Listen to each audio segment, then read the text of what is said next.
Chapter 38 of Your Psychic Powers and How to Develop Them. Your Psychic Powers and How to Develop Them by Hereward Carrington. Chapter 38 Physical Phenomena. The physical phenomena of spiritualism, as distinct from the mental or psychical phenomena, are those which relate to the physical world and in which some mechanical or physical movement of matter takes place. In clairvoyance, for example, no such physical phenomena occur, so far as we can see, but if a table be lifted into the air by supernormal means, we here come into contact with mechanical and physical forces, and with these we have to reckon. Phenomena with physical contact. We must begin at the beginning in treating of physical phenomena, and go back, first of all, to those which involve some form of contact.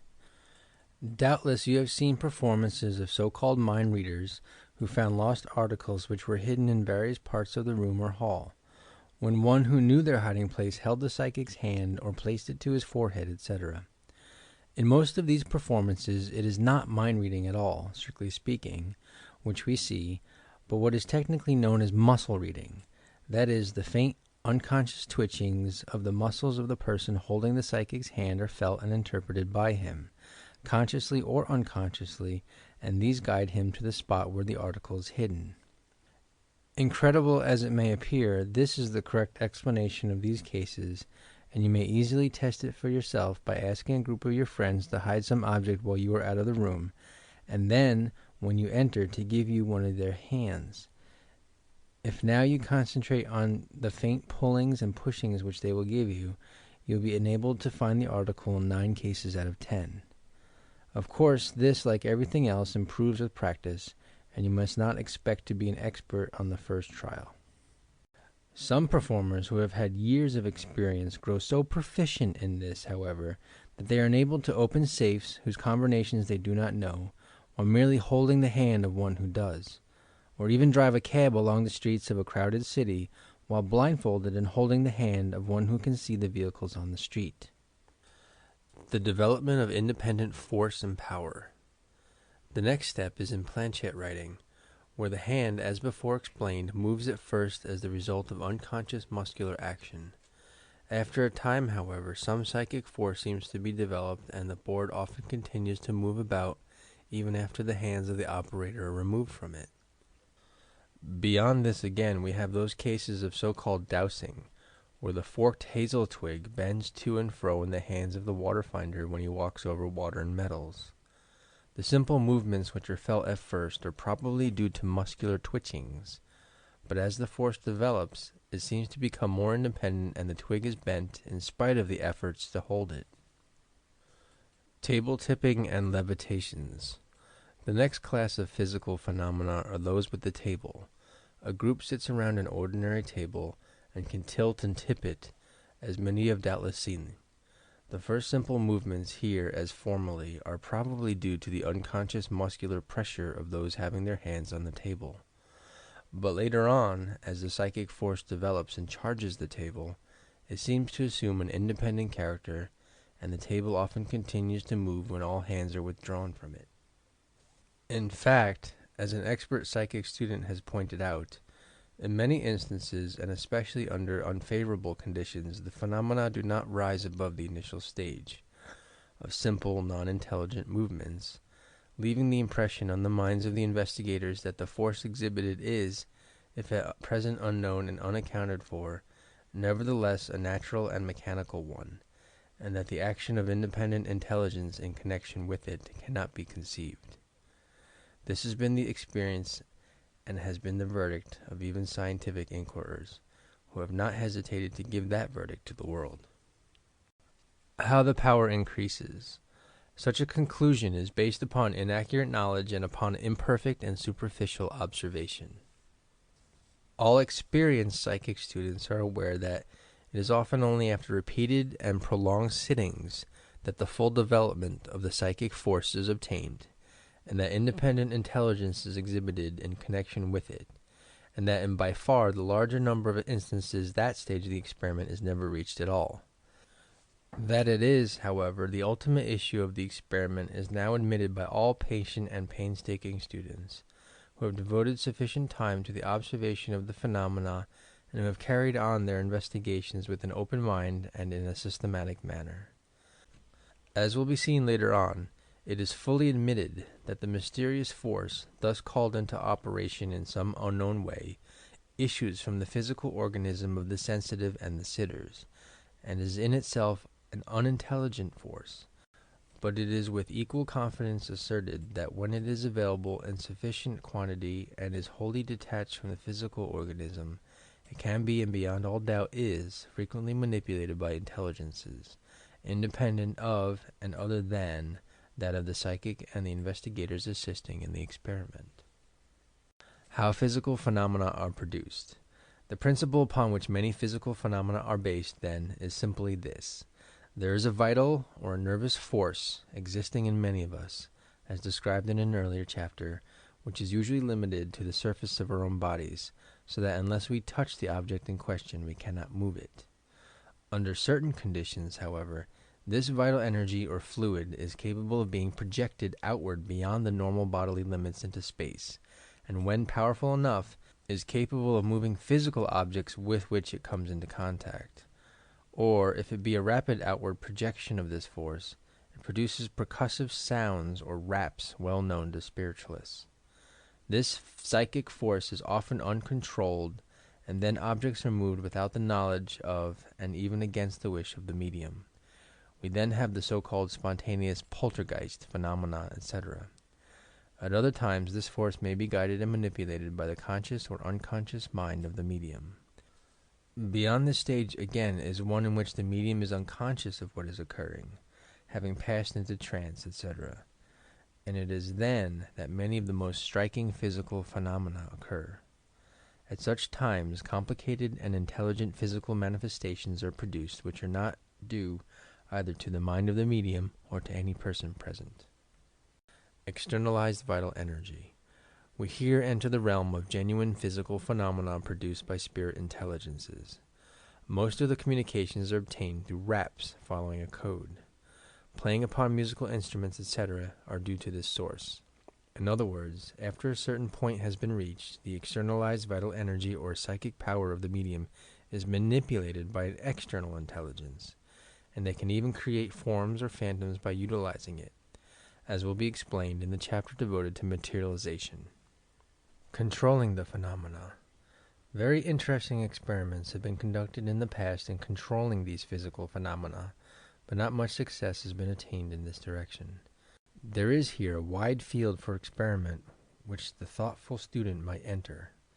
Thus, on one occasion, a medium who has had the power of producing raps was hypnotized, and it was suggested that raps should be produced at will according to the suggestion of the hypnotist. This was completely successful. It was also suggested that raps be obtained in any article of furniture which the hypnotist would suggest. This also succeeded.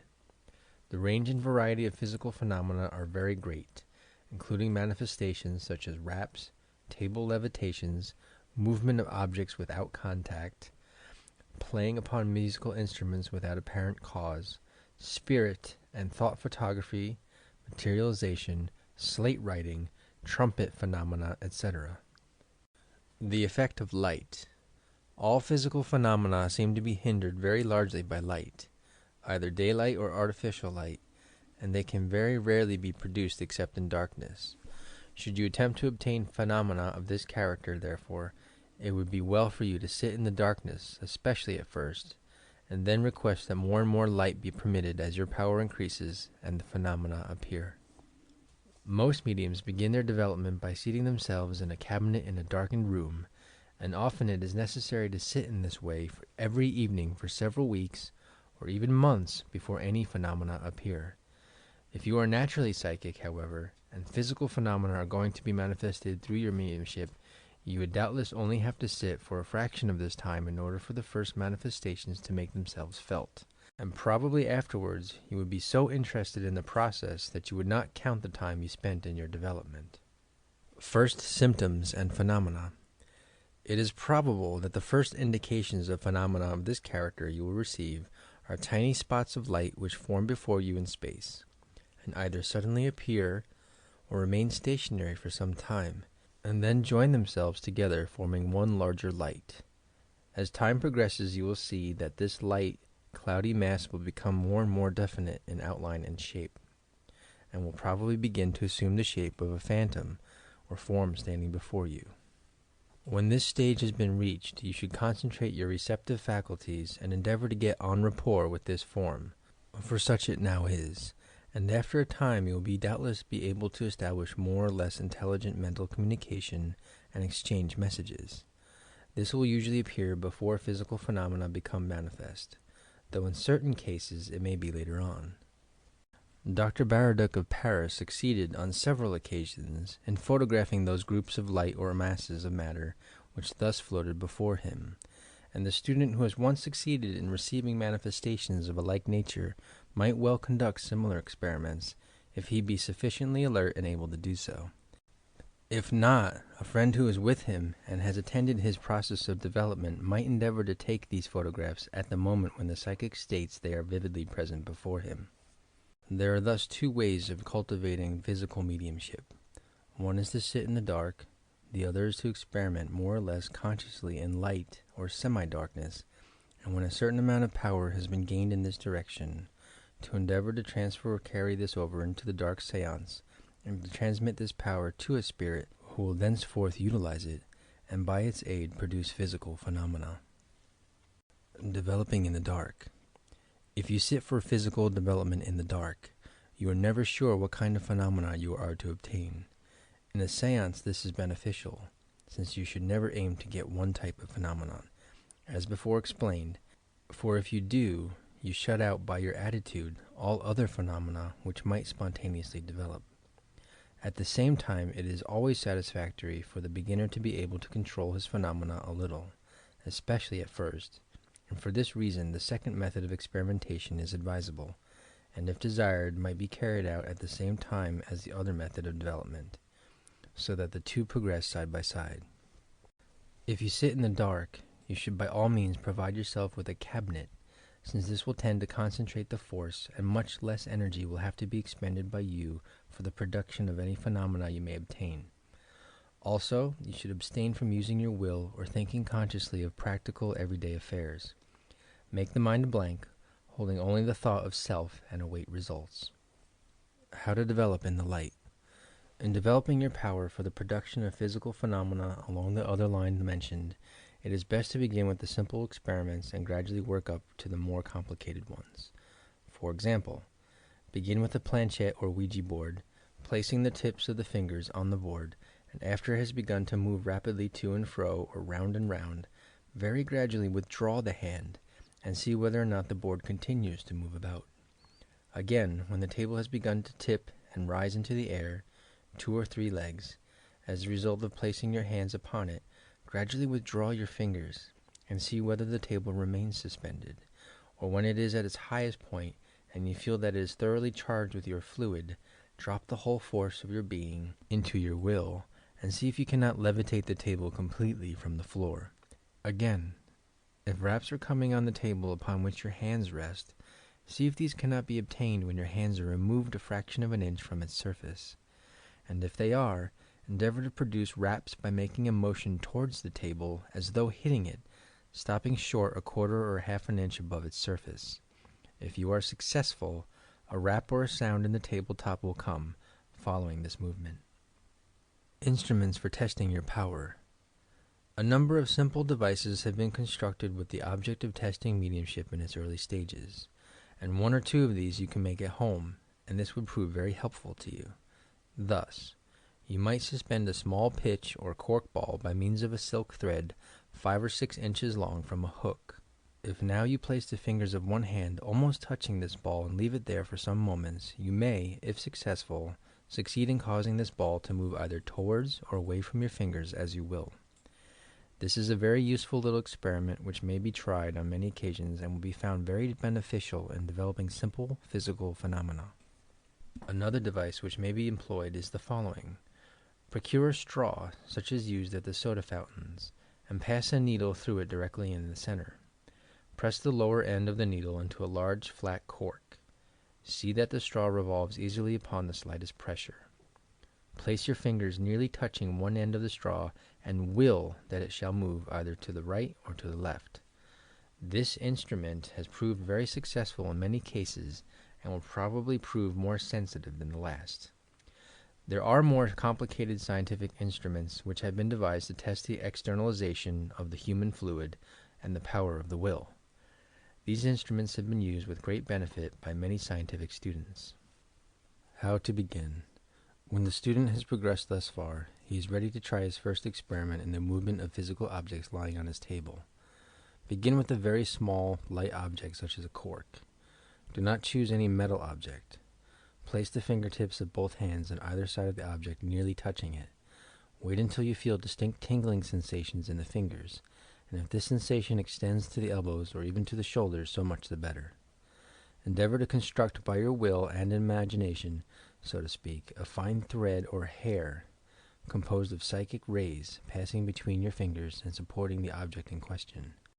Concentrate on this for some moments before you make any physical movement. Then, very slowly raise the fingers and see whether the cork is influenced to follow the upper directions of your fingers. If so, you have begun your course of physical mediumship. As this initial experiment is very important, it would be well to dwell upon it at somewhat greater length, since nothing is so discouraging to the beginner as innumerable tests and experiments of this kind which fail one after the other. Of course, perfectly non-mediumistic persons will continue to fail, but your natural psychics will not. How to obtain the first phenomena. We have seen in an earlier chapter that the aura extends from the body, and particularly the fingertips, and that the human fluid is capable of projection at will. Now it is this fluid which is the basis or substance out of which the psychic threads or rays are spun, and these threads, when they have stretched from fingers to finger, and gain sufficient solidity, are capable of lifting quite heavy objects. Dr. Ochorovitz, who has studied these rays for years, calls them rigid rays, and asserts that his medium, Mademoiselle Tomchik, can by an effort of will construct a psychic thread so strong that it can be heard scraping against solid objects and even seen occasionally. Yet it does not exist as a physical reality, for the space between the fingers and the object may be cut without severing the connection. Now these psychic threads are woven not of a physical but of etheric or astral matter, and as we do not know as yet how to mold or manipulate this accurately, we have to do the best we can by the power of the human will. The process to be followed, therefore, is, first, vivid imaginary construction of these rays or threads, second, projection of the vital fluid, and third, the weaving of this together into the rigid rays by an effort of will. If the student can follow this process and persistently carry out the instructions, he will doubtless succeed in time in moving small, light objects. That is, if he is at all gifted with this phase of mediumship. How to construct the vital threads of rigid rays. The details of this process may now be given. First of all, place yourself in a relaxed, restful condition. Then think intently of the threads or rays which you wish to produce. Imagine these just like any other threads coming from your fingertips and becoming more and more dense and solid as they emerge. Think of the strips of fluid you saw between your fingertips in trying the experiments mentioned in Chapter 25, devoted to the human fluid. When you have formed these vital rays clearly in your mind and have them all ready to project, so to say, extend the fingers and by a strong effort of will, endeavor to project this energy into the space beyond the fingertips. After a very few trials, you will doubtless begin to do so. This you will feel in the form of pins and needles sensations in the fingertips. They will also get warm, perhaps perspire. When this second stage has been reached, you are ready to proceed with the third. The fluid thus projected is not in the form of rigid rays or threads, but rather a vaporous mass, a soft cloud, if the term be allowed, and you must toughen and strengthen this by willpower. After the projection has taken place, think and will intently that this shall happen, and is happening, and at the same time imagine your consciousness in your fingertips themselves molding and toughening these vital rays. If you do this, you will surely succeed in time, provided you go at the exercise in the right manner and stick to it persistently. Transferring the power. When the student has progressed thus far, the final step must be taken, namely the transferring of this power to the control of a spirit, or outside intelligence. This is a very delicate and subtle process, which is very little understood even by mediums. The best process is gradually to develop the power of going into trance coincidentally with the development of these physical phenomena. Once you have gained the power of projecting your fluid at will and moving material objects by its aid, which is probably attained by an extreme effort of will, you should endeavor to hand over this manipulative power to another intelligence. You cannot do this consciously, so you can only hope that the transference will take place when you have passed into trance. You should endeavor, therefore, to pass into trance while actually conducting the above-mentioned experiments, and the proof of the fact that this transference does take place is found in the fact that the most striking physical phenomena at a seance always occurs when the medium is in deep trance. The deeper the trance, the better the phenomena. In other words, the more the medium's will is in abeyance, the more opportunity is there given to the external will of the spirit to become active and bring about the required results. This fact is very strikingly proved by nearly all the best physical mediums in the history of spiritualism. Gathering vital energy from the circle. If you are unable to move material objects alone, you may perhaps be enabled to do so after gathering strength from others. You may do this either by forming a chain and gathering this energy by an effort of will before you make your experiment, or by placing your hands in position and asking the two members of the chain nearest to you to place their hands upon your temples, or one on your forehead, and the other over the solar plexus. In this way a vital magnetic current is established which may greatly add to your powers and enable you to move objects and produce phenomena where you would otherwise fail. End of Chapter 38. Recording by Alex Carraz.